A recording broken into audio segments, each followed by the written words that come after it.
Hallelujah! Hallelujah! Hallelujah!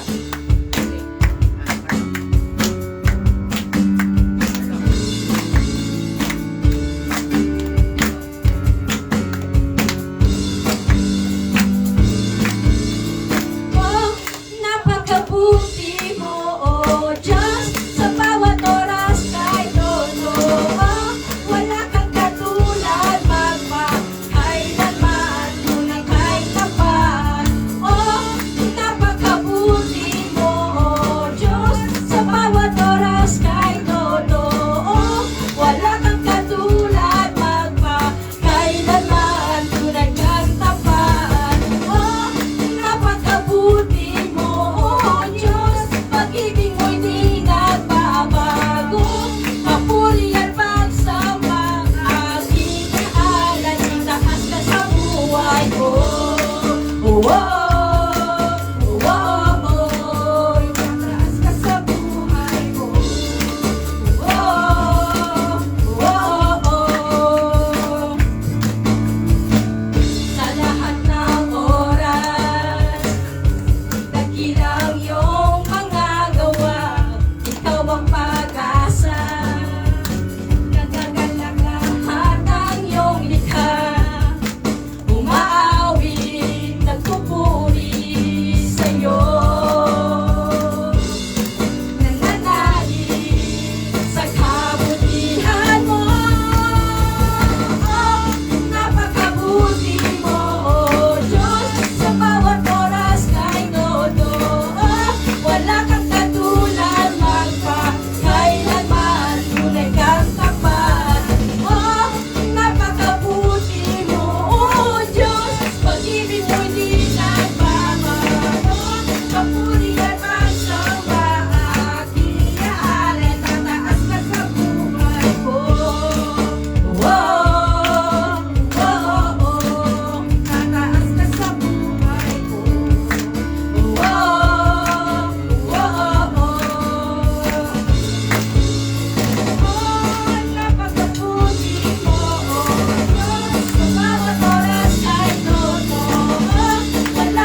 you so much, so Lord God.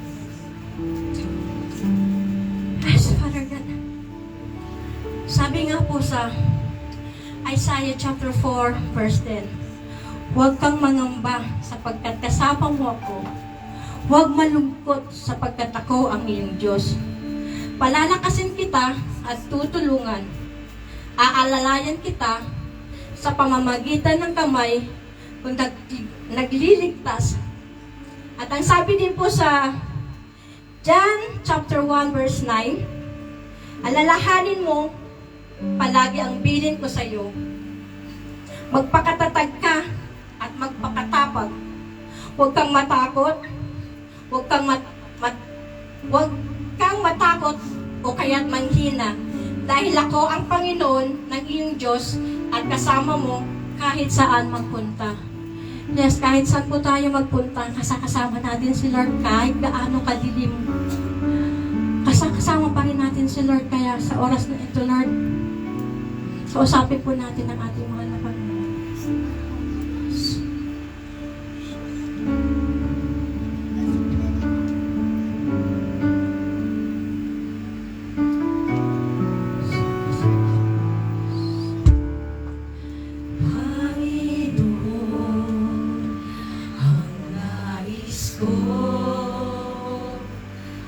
Kagandahan mo ay pagmasdan ang pag-ibig mo sa aking tugon.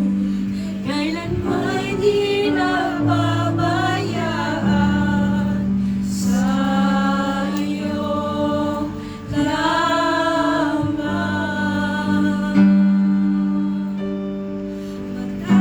Magtataguan sa iyong lamang.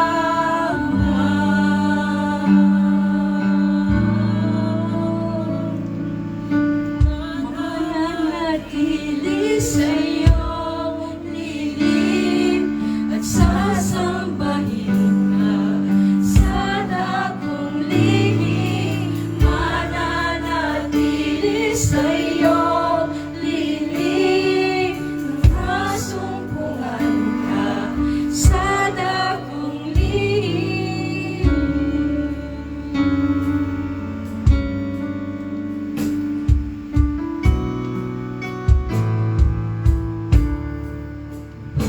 Panginoon, ang ngalan mo, ang kalinga at sandigan ko.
pagsinta. Daluyan ng walang hanggang mga papurit pagsamba. Maghari ka, O Diyos, ngayon at kailanman. Pwede po ba na sa oras na ito, kausapin niyo ang ating Panginoon? Bigay niyo yung mga agam-agam niyo sa oras na ito. Ano man po yung mga problema niyo, kausapin niyo si Lord. Yes, so Lord. Alam ko na si Lord, hindi tayo iiwan, hindi tayo pababayaan. Ano mang pagsubok na ating nararamdaman ngayon, ano mang sakit ang ating nararamdaman ngayon, sa financial pa no, Lord God, sa aming iglesia, Lord, tinataas po namin, Lord, sa iyo lahat ng aming mga problema, Lord, sa oras na ito. Yes, yes, hallelujah. Yes, parang hallelujah. Papurit pagsamba. Yes, mahali ka, O Diyos, ngayon at kailanman. Lubin mo ang buhay ko'y maging banal mong tahanan. Luklukan ang iyong wakas na pagsinta. Daluyan ng walang hanggang mga paborit pagsamba. Maghari ka, O Diyos, ngayon at kailanman. Maghari ka, O Diyos, ngayon at kailanman. Maghari ka, O Diyos, ngayon at kailanman. Yes, oh God, hallelujah, hallelujah, Jesus, Jesus. Maraming salamat po, Ama, sa inyong pagmamahal sa amin. Yes, Father God, in Jesus' name we pray, amen. Tayo po ay kumustahin po natin ang mga kapatiran natin. Kumusta po ang isang linggo po natin? Naramdaman po ba natin ang mga presensya ng ating Panginoon? Amen. Tayo po ay magkumustahan sa ating mga kapatid.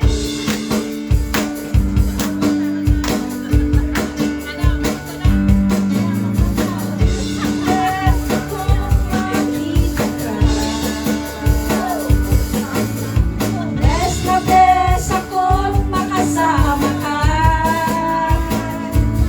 Kay Jesus ay sumasamba, mananalig sa kanyang salita.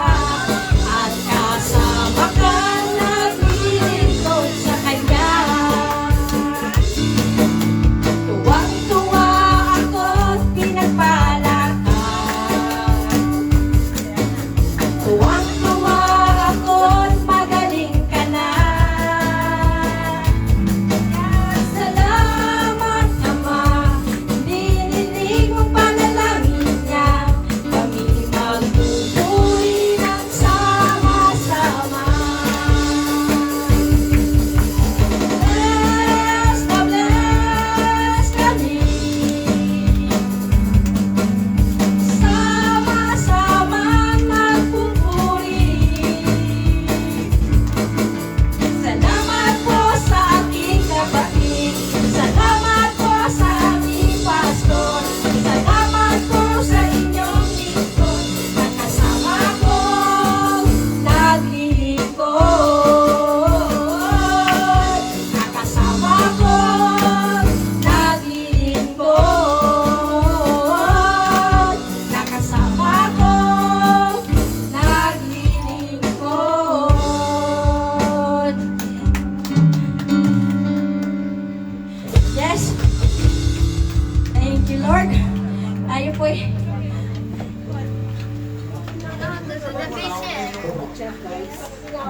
Without my squishy dumpling. Nandiyan na po yung mga chikiting namin.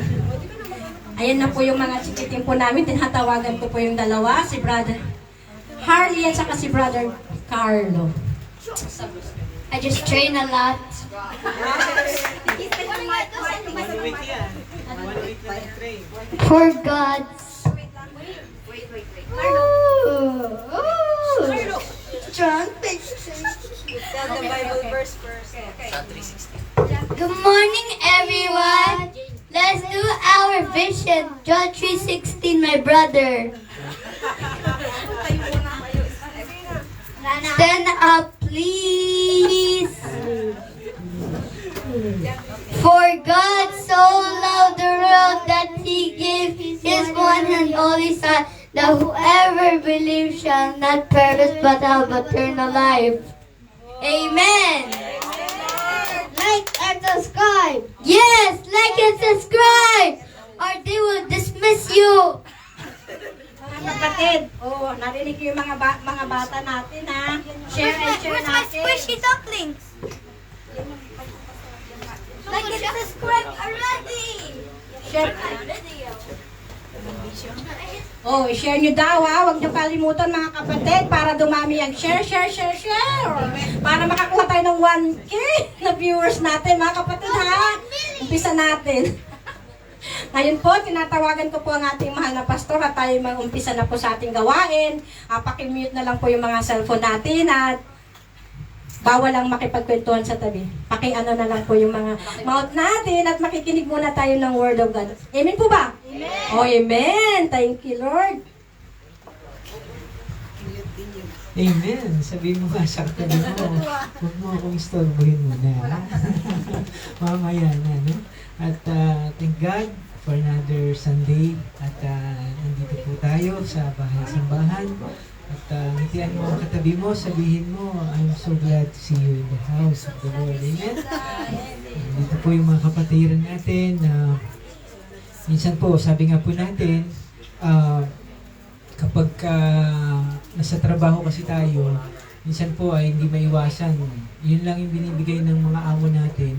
Pero kapag nandito po tayo, make it, make to the point na makita po natin yung kasiyahan po natin dahil alam naman natin yung iba nating kapatiran ay kung kailan lang sila gusto ipa-day off na Sunday, no? Kaya lubos-lubosin na po natin. Again, tignan mo yung katabi mo, sabihin mo, I miss you so much. And I love you with the love of the Lord. Amen? Ito po yung saya ng ating iglesia na talaga pong ang pinaka-importante naman talaga ay ang makapag-fellowship tayo sa bawat isa kasama po ang ating Panginoon. Yun po ang pinakamahalaga, ang pinuntahan po natin dito.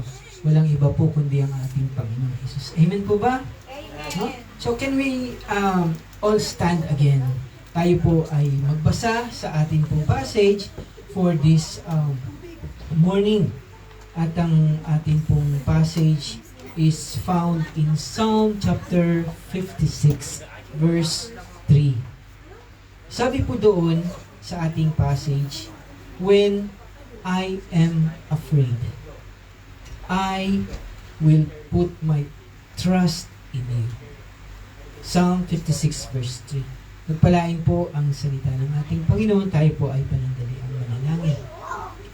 Panginoon, salamat po muli sa panibagong araw na ito, Lord, that we can come into your sanctuary sa LWBC Macau, Panginoon.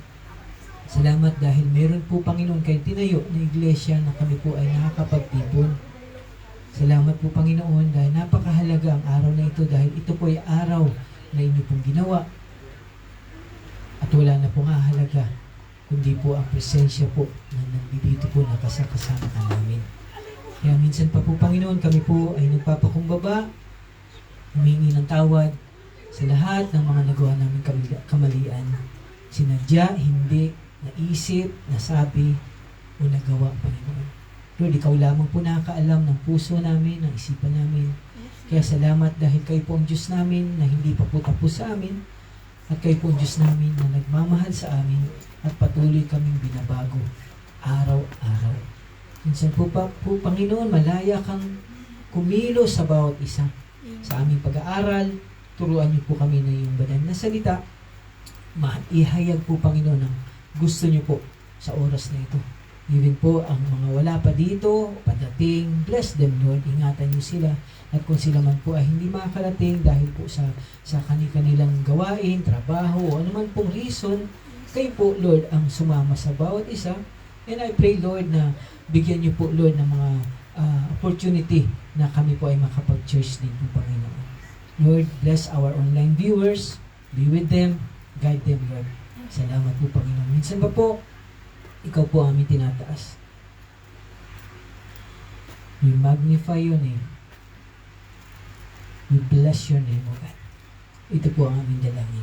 In Jesus' name we pray. Everybody say, Amen. Sige po, makakaupo po tayo and let us rest in the presence of the Lord. Salamat po. Thank you po. So even we don't have yung ating pong monitor, medyo nagkaroon tayo ng technicalities kanina, pero dito na test din yung ating sabihin na nating maturity, na hindi dahil sa wala tayong monitor ay incomplete na yung mensahe. Hindi po eh. Kasi ang mahalaga ay meron tayong ano po ba? Mind of Christ. Binigyan tayo ng Diyos para makinig ng kanyang salita. Kaya again, sabi nga ng kapatid natin kanina, huwag mo muna akong istorbohin. Okay? Concentrate muna ako sa ating Panginoon. So dito po sa ating topic for this morning, ang title po is Living Out Faith in Difficult Times. Okay? Napaka simple at madaling unawain kasi sabi dito, pinapakita mo yung pananampalataya mo. In times of good times, yes, we can do that. Pero in times of bad times, na ipapakita mo din siya. In times na dumadaan ka sa difficult times. At sabi nga po dito sa ating passage, ito po ay sinulat ni Haring David, na sabi po sa Psalm, when I am afraid, I put my trust in you. Kapag ako ay natatakot, magtitiwala pa rin ako sa iyo. Amen? So nakaranas na po ba tayo ng matinding problema? Na kung saan ay andun po na natatakot tayo. Nakaramdam tayo ng takot kasi ang daming problema o pagsubok na pinagdadaanan natin. Siguro po lahat tayo nakaranas na po nito, di ba? Now, one time in our life, nagkaroon tayo ng problema at minsan pa nga, sa dami ng problema, hindi ka makatulog. Amen? Kahit napilitin mo na ipikit yung mata mo, pero dahil sa kaiisip mo sa problema, gumagana yung utak mo. Okay? So, sa dami ng iniisip natin, sometimes po, di po ba napapahinto na lang tayo to the point na napaparalyze ka na. Sino yung nakaramdam ng ganito? Na para bang tumingin ka na lang sa kawalan. Na para bang di mo na alam, hinang-hina ka na. But then, I want us to see, dito po sa passage, dito po sa message na pag-aaralan natin, I want us to see yung pagkakaiba. Yung pagkakaiba nung hindi ka pa nakakilala sa Panginoon. Nung nakaranas ka ng problema noon, at i-compare mo ngayon na kahit nakakaranas ka ng problema ngayon dahil nakakilala ka na sa Panginoon, ay iba na ang approach mo. Iba na ang tayo po natin. Do you have that experience? No? Na ito po yung kagandahan na meron tayong Diyos. Ang sarap pong maging honest. Tama po ba? Amen. Na alam mo na give up ka na. Hindi mo na kaya. Para bang hindi mo na alam kung ano yung gagawin mo. Pero ang sarap maging honest kasi alam mo meron kang pwedeng sumbungan. Meron kang pwedeng lapitan, sabihan, na alam mo may tutulong sa'yo. Na ito po ang sinasabi ng message natin. Kasi hindi po tayo immune sa mga problema. kahit na nakakilala ka na, lahat daw po tayo pwedeng magkaroon ng difficulties. And God may allow. Pinapahintulot po ng ating Panginoon na dumaan daw po tayo sa pagsubok. Pero, sabi ko nga po kanina, yung difference, alam mo na may Diyos na hindi ka pababayaan. Amen. Nakaramdam po ba tayo ng ganito ngayon? Amen. Kasi ito po yung pagkakaiba na eh. Na dati, para bang wala ka ng pag-asa sa buhay. Di po ba? Kaya nga po, ang daming mga tao, para bang pag nakakaranas ng problema, andun na sila sa point na minsan po ay gumigive up na lang sila. But then, kahit po Kristiyano ka, kahit nakakakilala ka na, sometimes nangyayari din po ito. Hindi po tayo immune sa mga difficulties. And this is what our message is telling us about. No? Sabi po dito, dumaan daw man po tayo sa hirap, dumaan daw man po tayo sa kahit anong pagsubok, but the difference now ay hindi ka na nayayanig. Kasi alam mo, may Diyos ka na. Na andun na yung faith na meron tayo, na bigay ng Diyos. Yes, there are times we will have doubts. Totoo po yan. There are times na para bang magtatanong ka, bakit ba nangyayari sa akin to? Bakit ba ako nagkakaganito? Pero, kapag manalim daw po ang kapit natin sa ating Panginoon, yung tiwala natin sa ating Panginoon, mananaig pa din yung alam mo na may Diyos ka na tutulong lagi sa'yo. Sabi nga po niya, hindi ka niya pababayaan, hindi ka niya iiwan. Okay? So, gaano po ba katatag yung pananampalataya natin sa ating Diyos? Tayo po ang makakasagot nito. Na kahit dumadaan tayo sa problema, dumadaan ka sa hirap, hindi mo maintindihan eh. Wala kang sagot. Bakit ba ako nagkasakit? Bakit ba ako nawalan ng trabaho?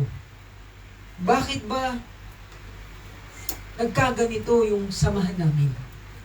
Di po ba ito po yung mga tanong na hindi mo alam agad-agad yung sagot eh. Yung solusyon. But in spite of everything na nangyayari sa iyo, if we have trust in the Lord, masasabi mo pa rin, alam mo, na sa dulo nito, matatapos din nila. At kapag nakatingin ka nga sa Panginoon, hindi na yung problema yung malaki yung picture eh. Kapag nakatingin po tayo, nakafocus na tayo sa Panginoon, sometimes hindi na, Lord, kailan matatapos to? Eh paano kung di matapos? May mga bagay, minsan wala tayong sagot. Yung iba, nagkasakit pero hindi na gumaling. Ang sasabihin mo na lang, Lord, kahit ano ang mangyari, basta nandyan ka parati sa akin. That is enough. Ito na lang daw po. Yun na yung faith mo. Ito po yung konteksto ng ating passage for this morning. Kasi po, si Haring David, hindi pa po siya hari dito eh. Pero kung titignan po natin yung istorya, siya po ay gustong papatayin ni Haring Saul.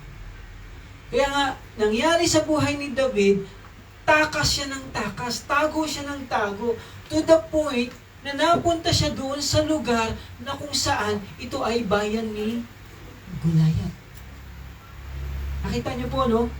At doon po siya nahuli ng mga Philistines, no? Ng mga Pilistino. Philistines.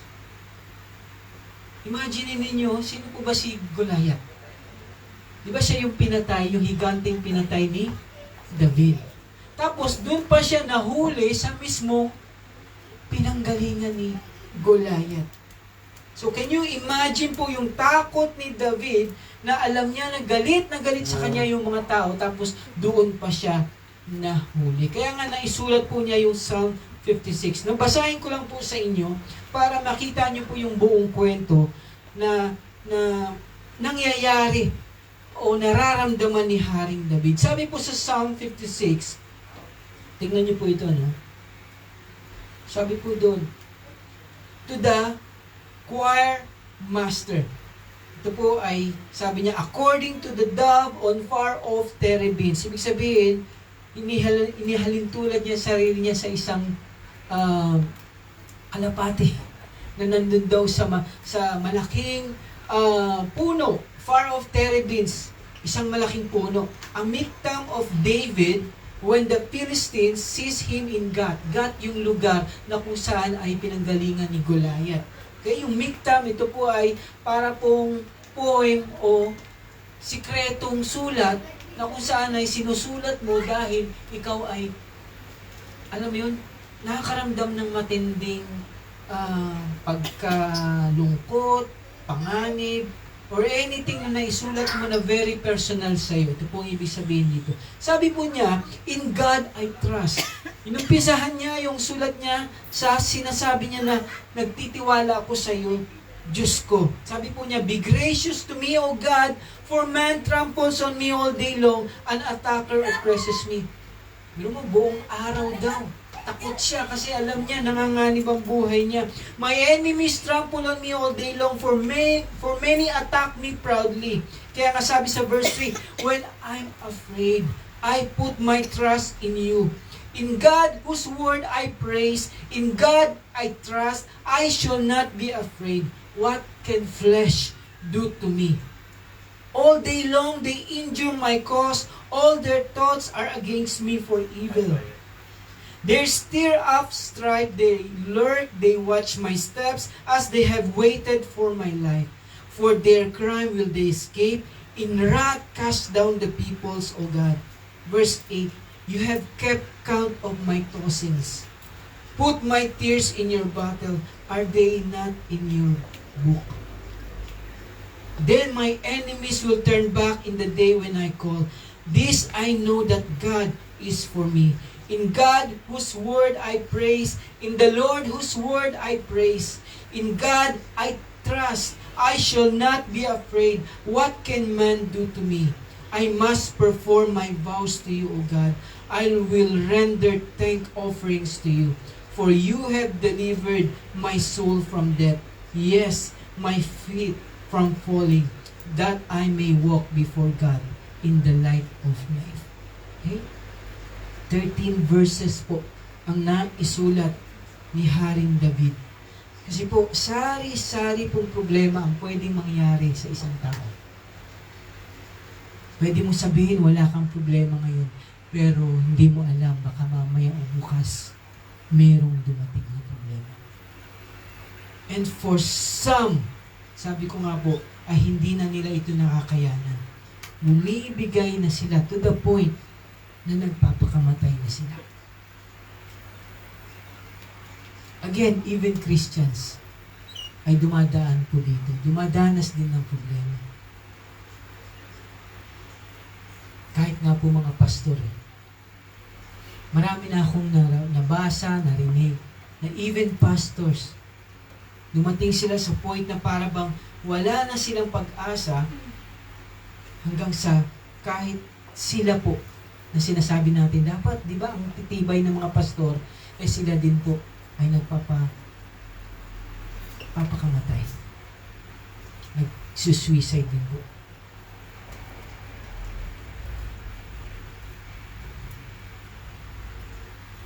And we may even ask why. But again, kapag dumating po yung difficulties, dumating po yung problema, there are no exemptions. Kahit nakakilala ka, kahit hindi, kapag dumating na yung problema sa iyo, talagang manlulumo ka. Manghihina ka. We may ask, may Diyos pa ba? This is valid question. We may ask, kaya ko pa kaya ito? Bakit ayaw akong tulungan ng Diyos? Bakit nangyayari sa akin ito? Bakit inaalaw ni Lord na mangyari sa akin ito? Kaya nga po, hindi man natin fully maintindihan yung mga pinagdadaanan ng bawat isa o yung extent ng sometimes yung depression o pagkawala ng pag-asa ng bawat tao. Pero isa lang po ang pinapakita sa atin ng salita ng Diyos na kapag nanaig na yung takot, na naig na yung kawalan ng tiwala sa Diyos, ito na po, umpisa na tuloy-tuloy na babagsak na talaga ang isang tao. Kaya nga ang paalala sa atin ng psalmist, ipagkatiwala daw natin lahat sa Diyos. Kasi kapag nanaig na talaga yung doubt, may Diyos pa ba? Totoo ba talaga? Natutulungan ako ng Diyos. Kapag nanaig na po yan, I will assure you, mag-uumpisa na rin po ang pagbagsak natin. Hindi ba kaya ng Diyos ang problema natin ngayon? Sino po rito yung may pinagdadaanan? Sabi ko nga po, maybe, thank God, kung wala, pero we never know. Pero again, ano man ang mangyari, kahit may problema man tayo, ang pinakamahalaga, may kilala kang Diyos. Amen. Ito ang pinakamahalaga eh. Kahit may dala-dala daw po tayong problema, na sabi nga natin, kahit pilitin mo maipikit yung mata mo, gising yung utak mo kasi ang daming klase ng problema eh. Diba? Anong family problem? Problema mo sa katabi mo, sa ugali ng katabi mo, di po problema yun eh. Problema mo sa asawa mo, problema mo sa mga anak mo. Kaya nga di po ba kanina, ang sarap po talagang manalangin sa Panginoon eh. Kasi, di po ba, minsan yung mga anak natin, mga malalayo sila, hindi na natin alam, hindi na natin control kung saan sila pupunta, pero may panalangin. May magagawa ang Diyos sa buhay nila. Kaya huwag po tayong gumibab. No? Financial man yan. Di po ba? Physical man yan. Paano kung nagkasakit ka na? Di po ba?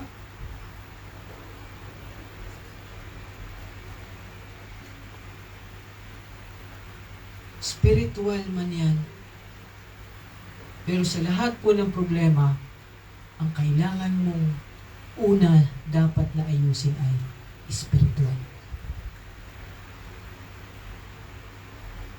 Kasi kung may problema tayo spiritually, yan as po siguro ang pinakamalalang problema na maaaring mangyari sa isang tao.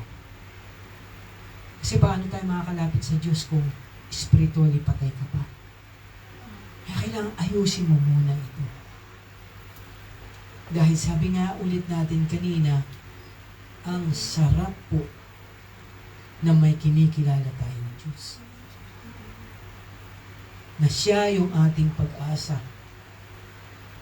Di po ba ang hirap mawala ng pag-asa? Nakaranas na ba kayo ng parang walang-wala ka ng pag-asa? Di ba ang hirap ng makaramdam ng ganito? Pero kung may Diyos tayo, never po naiaalaw ng Diyos na mawalan tayo ng pag-asa. Kaya nga sabi niya, look unto me. Look unto Jesus, the author and finisher, the perfecter ng ating faith. Eh?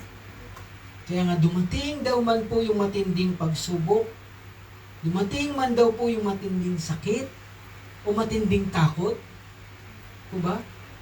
Lahat yan mararamdaman natin eh. Basta ang mahalaga, may Diyos tayong tutulong. Ito po ang pinaka-importante. Wala na pong bagay na bibigat pa kapag may pananampalataya ka sa Diyos. Kapag may tiwala tayo sa Diyos. Again, God loves us unconditionally. Sabihin mo nga sa katabi mo, God loves you unconditionally. Minsan, madaling sabihin, pero kung nanamnamin mo yung ibig sabihin nun, mahal ako ako ng Diyos. Kahit na napakadami ko ng pagkukulang, mahal pa rin niya ako. Kahit, di po ba, minsan tayo, gusto natin suklian tayo sa mga binibigay natin eh. Diba? Pero tayo minsan kulang, pero ganun pa rin kabuti ang Diyos sa atin. Ang kailangan lang daw ay maniwala tayo. Kailangan lang daw po ay magtiwala tayo. Kasi, totoo naman po, for some of us, we are warrior in nature. Diba? Ang dami nating iniisip o wino-worry. At bilang mga Kristiyano, sabi nga po ng ating Panginoon, let us not forget, kahit daw po may struggle tayo, kahit daw po may pagsubok tayo, sabi po ng ating Panginoon, binigyan na niya tayo ng katagumpayan. Yun yung wag nating kakalimutan. Kaya kailangan, teka, hindi naman dapat ako ganito. Sabi nga niya, hindi ka buntot eh. Ikaw ay head. Eh? Isipin po natin, kung naging tapat sa atin ang Diyos dati, makakasigurado ka ba na magiging tapat pa rin siya sa iyo? Ngayon. Kung dati na-prove mo na siya, napatunayan mo na yung katapatan ng Diyos sa buhay mo. Ngayon pa kaya na ang lalim na ng pagsasama ninyo. Kung dati hindi mo pa siya gaano kakilala, pero napakabuti, napakatapat na niya sa iyo. Ngayon pa kaya. Kaya huwag kang bumitaw. Pinipilit mo kasi bumitaw. Huwag. Napakahigpit ng kapit ng Diyos sa iyo. Again, as we end our message for this morning, living out faith in difficult times, I want to give you 2 encouraging reminders kung bakit tayo pwedeng magtiwala sa Diyos. Na kahit na dumaan daw man tayo sa tingin natin ay difficult times ng ating buhay. Again, I'm not saying na, Pastor, wala naman ako pinagdadaanan ngayon. Praise God. Thank God. Pero, we will go through difficult times. We may not know when, where, or how. Pero darating po yan. Kaya kapag dumating daw po ito,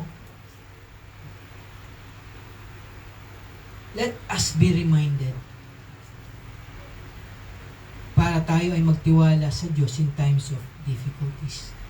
Number 1, when facing life's trials and difficulties, always remember that God can be trusted with whatever is happening in your life. When facing life's trials and difficulties, alalahanin daw natin, always remember that God can be trusted with whatever is happening in your life. Maliit sa tingin mo, malaki sa tingin mo, posible o imposible, sabi po doon, pwede mo daw itong ipagkatiwala sa ating Panginoon. Ano daw man yung pinagdadaanan mo ngayon, hindi mo man maintindihan kung bakit. Bakit kaya nangyari sa akin yun? Wala man daw po tayong sagot, but know this, you can trust God. Whatever it is that is going on in your life. Again, isipin mo, pinabayaan na ba ako ng Diyos? Yun lang po, isipin natin, pinabayaan mo na ba ako, Lord? Kapag ang sagot ay hindi, then rest assured, yan ang Diyos na totoo na nangako sa iyo. Yeah? Siya po ang Diyos na tumulong sa atin noon, na hindi tayo iniwan, hindi tayo pinabayaan. At siya din po yung Diyos na tutulong sa atin ngayon. O kahit bukas o kahit kailan pa, na alam mo hindi ka niya iiwan at hindi ka niya pababayaan.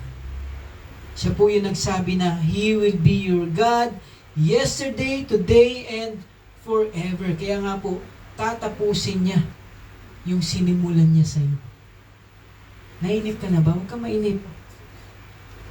Kasi may timetable po ang Diyos sa atin. Mas alam ng Diyos kung ano yung makakabuti sa atin. Doon po sa Psalm 23, I pray that you will add this to your life verse. Kung meron kayong gustong i-memorize, I pray idagdag niyo po ito. Sabi po doon sa Psalm 23, surely goodness and mercy will follow me all the days of my life. Napakasimple. Pero kapag minimeditate po natin, may problema ka man, sasabihin mo, surely, sigurado, goodness and mercy.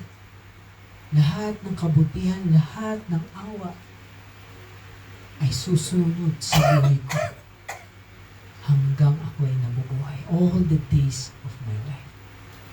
Maniwala lang daw po tayo. God can be trusted with whatever is going on in our life.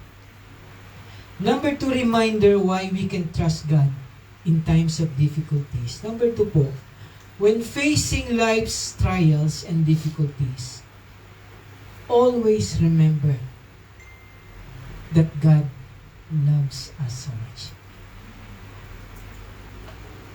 That He wants you to trust Him even when the process is long.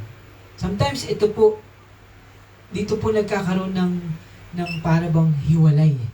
Na kapag may problema ka na, para bang hindi na ako mahal ng Diyos. Ang layo na ng Diyos sa akin. Na para bang sa tingin mo, dahil naghihirap ka, may pinagdadaanan ka, ay pinabayaan ka na ni Lord. Sometimes, tayo din po nagkakamali, nagkakasala. Di po ba? Ang dali nating tumuro, ay kaya ganyan yan kasi pinarurusahan siya ng Diyos. Di po ba? Sometimes yung mentality natin, para bang, oh, ganun ba ang Diyos na kilala mo? Eh, inalay nga niya yung bugtong na anak niya para sa'yo, tapos siyang ganyan. Iisipin mo, pinabayaan ka na niya agad. Hindi ka na niya mahal, iniwan ka na niya. Binitawan ka na niya. Hindi po. Sa tingin natin, pinabayaan tayo ng Diyos kasi naghihirap na tayo. Hindi po. Kasama mo ang Diyos na binubuhat ka niya habang dumadaan ka sa kahirapan. Ito po ang ginagawa ng Diyos. Kasi po, madalas kinakaya natin mag-isa. Madalas sinusolo natin yung problema. Pero hindi daw po ito yung design ng Diyos sa buhay natin. Ang design ng Diyos sa atin, ibigay natin daw sa Kanya lahat. Lahat ng bagay sa ating mga buhay. Sa paanong paraan? Sa panalangin. Sa prayer. Sa pagsigaw sa Kanya. Kahit umiiyak ka, kahit hindi mo na alam kung ano yung lumalabas sa bibig mo, ibigay mo sa Kanya lahat yan. Kahit na sa tingin mo, wala nang pag-asa ang buhay mo, hindi po. May Diyos ka, may Diyos tayo. Ito po yung biblical prescription kapag tayo daw po ay nabibigatan. Prayer. Kaya nga sabi niya, di ba, come unto me. Panawagan ng Panginoon, come unto me, all you who are weary, lahat na ng pagod, and heavy laden, lahat ng nabibigatan. Lumapit kayo sa akin. Kaya anuman daw po yung pinagdadaanan natin, anuman daw po yung sitwasyon natin, bigay mo sa Diyos yan. Sabi ko nga po kanina, ang sarap kapag may kilala kang Diyos.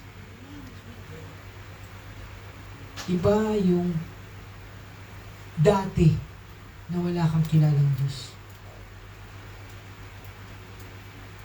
Call upon the name of the Lord. Sabi po sa 1 Peter 5:7, cast all your anxiety on Him because, ano sabi? He cares for you. Narinig niyo po ba yun? Sabi niya, nakikita niya lahat ng nangyayari sa buhay mo. Kaya nga yung passage natin kanina, kung mapapansin niyo po, tingnan niyo po, no? Sa verse 8 ng passage natin, sa Psalm, sabi po doon, you have kept count of my tossings, put my tears in your bottle, are they not in your book? Tingnan niyo po, sabi ni David, nakikita daw niya yung mga iyak natin. Amen. Yung pagbalingkwas mo. Di ba hindi ka mapakali, hindi ka makatulog. Ito yung sabi sa passage. He knows. He sees and He cares. Ito po ang Diyos natin. Kaya nga call upon the name. Ito daw po yung sagot sa lahat ng ating pinagdadaanan. Tumawag tayo. Madalas, kaya tayo naiipit o nakukompromiso kasi inuuna muna natin yung solusyon ng tao kaysa sa solusyon ng Diyos.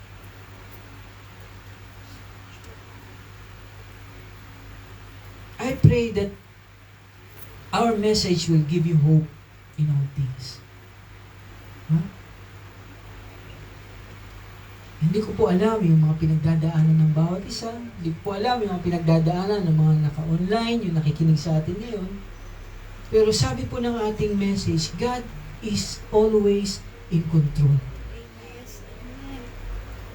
And He will lead you through those dark moments. Madalas pa nga yung hirap na pinagdadaanan natin, yun pa nga madalas yung ginagamit niya para patibayin tayo. Ito po yun. Lalo na, di po ba, kikita natin sa ating bansa, kahit saan tayo tumingin, parang Lord, kailan matatapos ito? Di po ba lahat tayo exposed? Punta ka sa ibang bansa. Yung iba sa atin, nakapunta ng Vietnam, nakapunta ng Taiwan, kahit saan lugar na mapuntahan mo, parang sinasabi mo, Lord, bakit hindi pwede sa Pilipinas ang ganito? Iisa lang naman ang gobyerno. Di ba ang point natin, kung nagawa nila, bakit sa atin hindi pwede? Bakit parang tayo lang ang talunan? Pero, yun nga po ang lagi nating pinapaalala, ang sarap ng may Diyos. Kasi pwede ka magsumbong eh. Lord, pwede po ba ayusin ninyo yung bansa namin? Lord, pwede po ba na bawasan niyo na yung hirap ng mga pamilya na kailangan maghiwalay kasi kailangan umalis. Di ba wala naman may gusto na umalis eh. Sino rito yung gusto na iwanan yung family nila para lang, di ba wala eh. Lahat sakripisyo. Masarap na nga lang kung kasama natin ang pamilya natin dito eh. Pero iba yung lungkot, iba yung, di ba, yan yung buhay ng OFWs. Pero wala tayong magawa kasi nga, kanya-kanya tayong sikap eh. Samantalang yung iba, natutulungan ng gobyerno. May naasahan sa gobyerno. Pero, daming problema, no? Nasabi ko na tuloy yung naiisip kong problema. Pero ito po ang kagandahan. Ano daw po ang dalahin natin? Ano daw po yung pinagdadaan natin? Tapat pa rin ng Diyos sa kanyang salita. He's the God of yesterday. He's the God of today. And He's the God of tomorrow and forever. Tayo po lahat ay tumayo.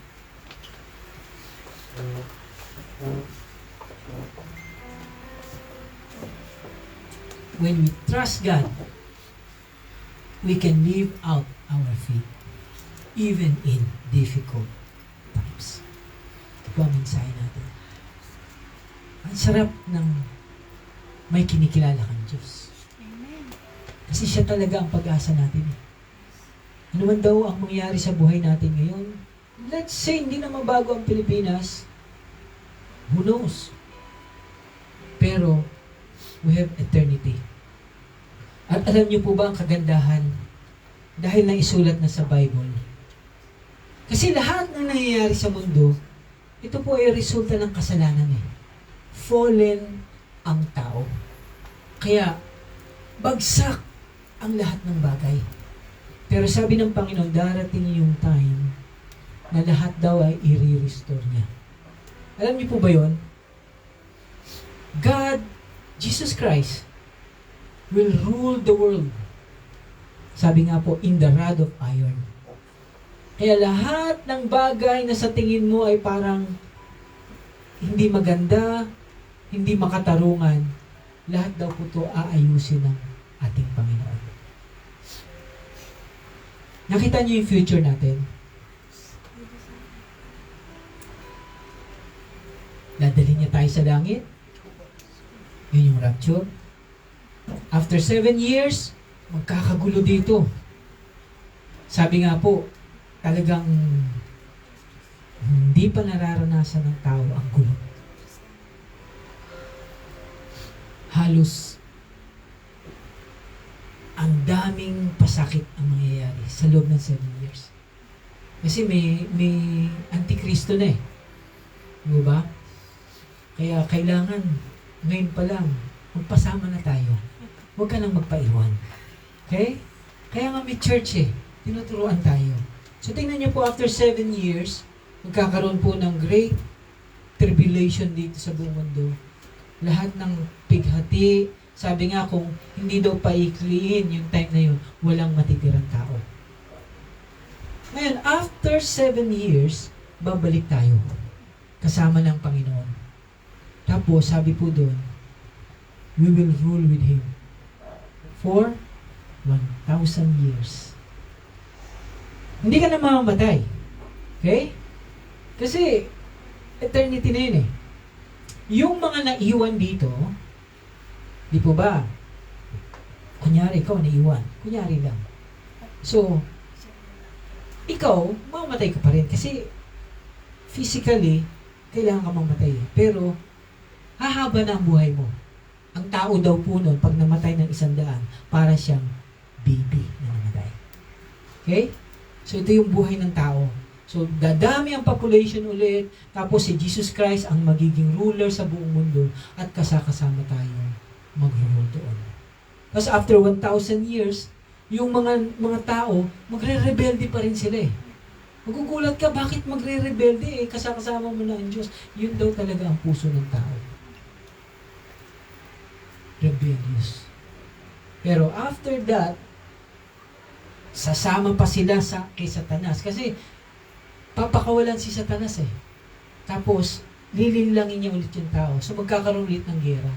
After 1,000 years pero, hindi po gera na maglalabanan. Magsasalita lang ating Panginoon. Sila daw po ay mawawasan. Pagkatapos noon, after 1,000 years, bababa na yung langit. Tapos pagbaba ng langit, kasakasama na daw po natin ang Diyos. At doon na natapos ang Bible.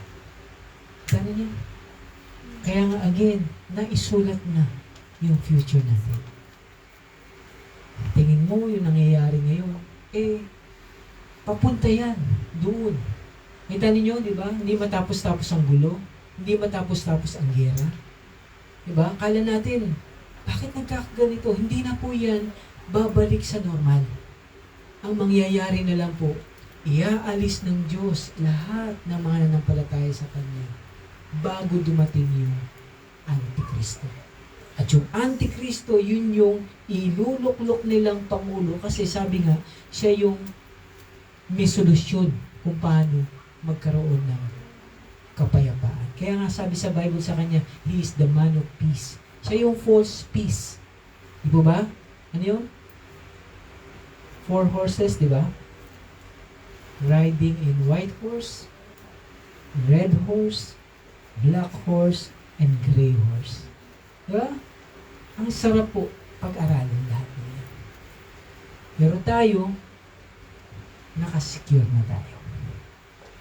Kaya sabihin mo sa katabi mo, huwag kang magpaiwan. Kasi pag nagpaiwan tayo, tatatakan ka ng 666. Mapipilitan ka magpatatak kung wala kang pananampalataya. Kasi, hindi ka nakakain eh. Hindi ka na pwede magbenta, hindi ka na mabubuhay ng normal kung wala kang tatak. Hindi ka na makakabili sa tindahan. Kaya nga, hahabulin ka na nila. Gusto mo magpatatak o hindi? Gusto mo mabuhay o mamatay? Eh paano kung takot ka na mamatay? Di nagpatatak ka na lang. Sabi nga po, kung nagpatatak ka na, kinondem mo na yung sarili mo forever sa dagat-dagatan. Kaya again, sabi mo sa katabi mo, huwag kang magpaiwan. Call upon the name of the Lord and you will be saved. Let us pray. Panginoon, salamat po muli sa araw na ito, Lord, na kami po ay nag-extend ng time. Pero ang sarap pong pag-usapan ng iyong pong mga salita, ng pag-asa, ng aming buhay. Salamat dahil nakasulat na po kung ano po ang future namin. At sabi niyo nga po, we win in the end. Thank you, Lord, for dying on the cross, for saving us, O God. Thank you, Lord, for securing us, O Lord. Sabi niyo nga po, I have hidden you in the palm of my hand. Wala po ang po pwedeng mag-snatch sa amin. Patuloy niyo pong samahan ang inyong mga anak. Ano man po ang pinagdadaanan namin, help us to be reminded of your message na ibigay namin sa inyo lahat ito. Ipagkatiwala namin lahat sa inyo ito. And continue, Lord, na makita niyo po ang katapatan din po namin sa inyo. Katapatan sa pagsunod sa inyong mga salita, katapatan sa paglingkod sa inyo, katapatan, Lord, na isabihin sa iba na wala pang pag-asa kung ano ang meron kami kay Kristo. Lord, bless, Lord, your people. Bless, Lord, our families. Bless our country, Lord, the Filipino people, especially ang mga OFWs, O God. Salamat po, Panginoon, sa buhay nila, O God. All over the world, nagsasakripisyo po sila. Ingatan niyo po ang kanilang family, O God. Even po ang aming mga amo, Panginoon, thank you, Lord, for using them para maging pagpapala sa buhay namin. Bless them, and I pray na sila din po ay makarinig ng iyong salita. Salamat po muli. Bless our online viewers. Salamat po. Ito po ang aming dalangin. In Jesus' name we pray. Everybody say, Amen. God bless. Maraming salamat.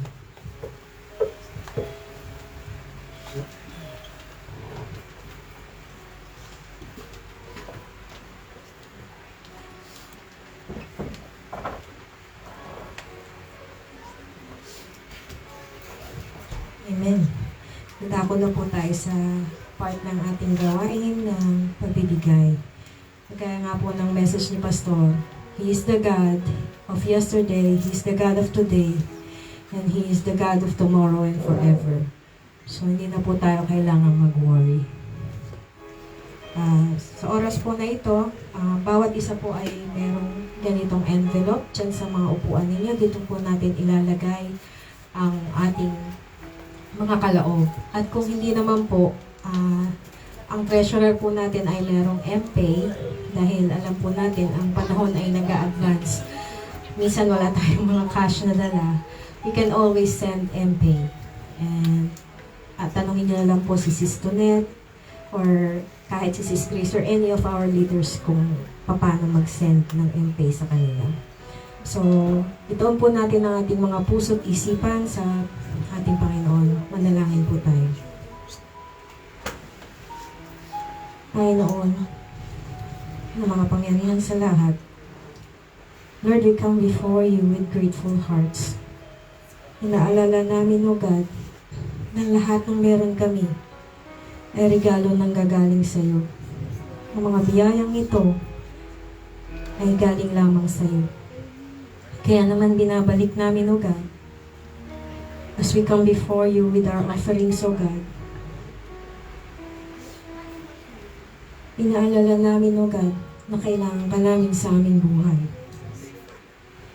Binibigay namin po ito, O God, ang aming mga tithes and offering, hindi bilang obligasyon sa iyo, kundi binibigay namin to, O God, because we love you, and we devote ourselves to you, O God.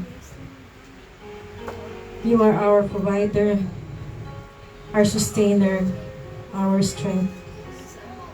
And without you, we are nothing, Panginoon. Lord, ito mga kaloob na ito ay simbolo ng aming pagtitiwala sa iyo, Panginoon. Lagi po namin, O God, alalahanin na umasa lamang, O God, sa iyong biyaya. Maraming salamat po, O God. Patuloy na pagmamahal mo, pag-iingat mo sa amin, O God. Hindi lamang financially, kundi physically, O God, spiritually, at sa mga oras na nalulungkot kami, lagi kang andon upang kami yakapin, Panginoon. Lord, alam namin, Lord, na alam mo kung anong pangangailangan ng bawat isa, O God. Lord, ngayon pa lamang, Panginoon, we are claiming, O God, that you have an answer for every prayer that we have, Panginoon. Sinabi mo, Panginoon, hindi mo kami iiwan, hindi pababayaan man. Napakadami mong pangako, at lahat ng ito ay nasa puso namin, Panginoon. Ang nais mo lamang ay lumapit kami. Lord, patuloy mong bigyan ng paalala ang aking mga kapatid na ikaw at ikaw lamang, O God, ang makakapagbigay ng mga ito, Panginoon. Salamat. Hindi kami karapat-dapat, pero pinili mo kami, O God. Salamat sa aming church, O God. Binigyan mo kami ng LWBC, O God, upang kami lumago spiritually sa iyo. Kaya naman, at tama lamang, may binabalik namin ang lahat-lahat para magamit, O God, sa iyong gawain. Marami pang makakilala kung sino si Jesus. Ito po ang aming samot dalangin sa matamis na pangalan ni Jesus. Amen. Pwede na po tayo magbigay. And for the announcements po, si Sis Grace po ang mag-a-announce.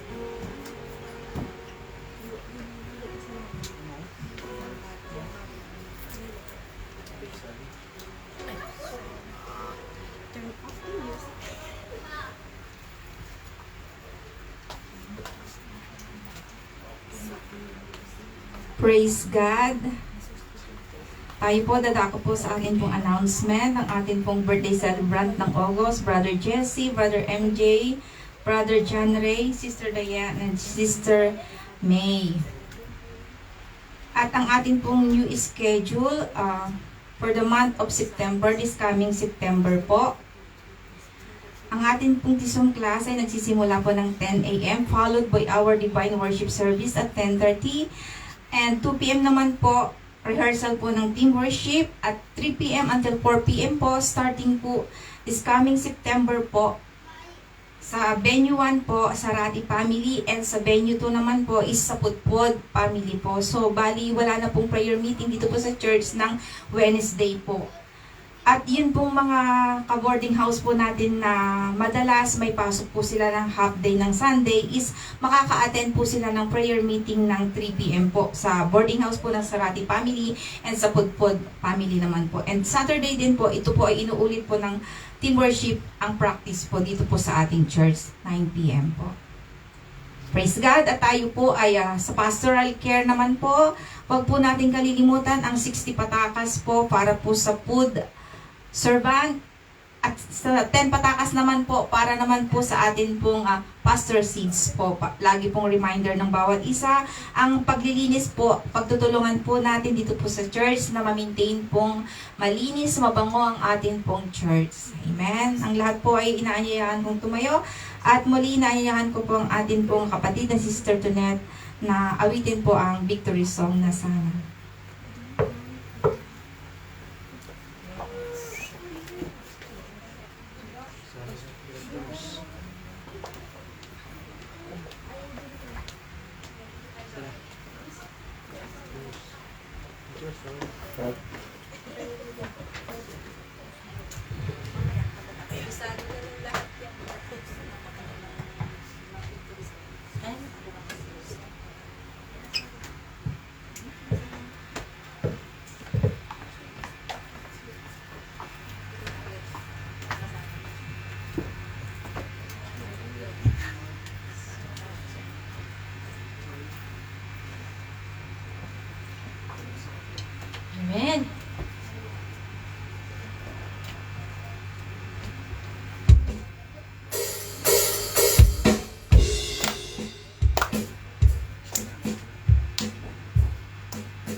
ating mga kapatid. Sige po, muli ay dumulog sa panalangin. Dakilang Diyos, kami po ay muling nagpapasalamat sa natapos po naming gawain na araw ng pagsamba, Panginoon. At panalangin po namin, O Diyos, na ang mga narinig po naming mga salita mo, Panginoon, ay baunin po namin at maisa pamuhay po namin, Panginoon. Lord, panalangin ko pong muli, Panginoon, na sa amin pong pag-uwi patuloy mong gabayan at patnubayan, Panginoon, ang bawat pamilya, Panginoon, lahat po ng members ng aming church, Panginoon. Panalangin ko, O Diyos, na sa susunod na buong isang linggo, Panginoon, bigyan mo po ng kalakasan, kapayapaan, kagalakan na tanging sa iyo lamang po nagmumula ang bawat isa, Panginoon. Muli, O Diyos, ikaw po ang aming tinataas sa aming pong mga buhay at pinasasalamatan, Panginoon. Sa iyo pong muli ang pinakamataas na papuri, parangal at pagsamba sa iyong dakilang pangalan lamang, Panginoong Jesus. Ang lahat po ay magsabi ng Amen!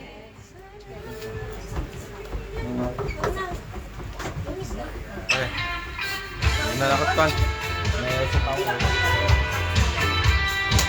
Pasok ka? Oo, kuya. Ay, wala. Ay, ano pa lang ako.